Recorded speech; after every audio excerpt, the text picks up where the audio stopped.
সবাই কেমন আছেন? আবারও একটি নতুন ভিডিও দেখার জন্য কুকিং ক্যানভাসে স্বাগতম। আজকে শেয়ার করলাম মজাদার সমুসার রেসিপি। প্রথমে একটি বাটিতে পরিমাণ মতো ময়দা নিয়ে নিলাম। তারপর দিয়ে দিলাম 1 চামচ রান্নার সাদা তেল। এখন দিয়ে দিলাম পরিমাণ মতো লবণ আর একটুখানি চিনি।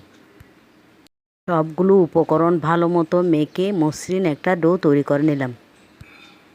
ডোর উপর একটুখানি তেল দিয়ে 10 মিনিটের জন্য রেস্টে রেখে দিলাম।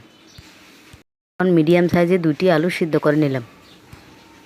তারপর প্যান গরম করে কিছুটা পেঁয়াজ রসুন কুচি ভেজে সেদ্ধ আলু দিয়ে সব মশলা দিয়ে একটি পুর তৈরি করে নিলাম। তারপর মেখে রাখা ময়দা থেকে লেচি কেটে বড় করে রুটি বেলে নিলাম। এগুলো মাঝখান বরাবর এভাবে শেপ করে কেটে নিলাম।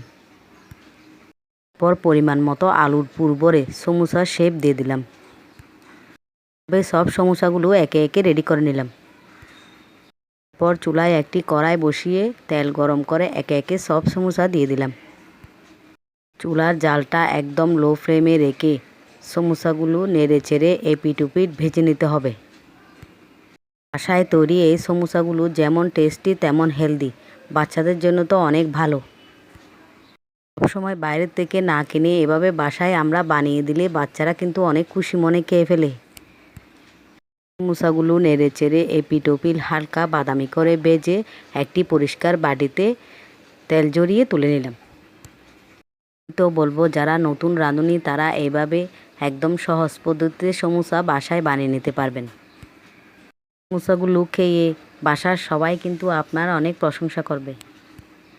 তারপর গরম গরম সসের সাথে পরিবেশন করে দিবেন। অনেক ধৈর্য ধরে আমার ভিডিও দেখার জন্য সবাইকে অসংখ্য ধন্যবাদ। ভালো থাকবেন, সুস্থ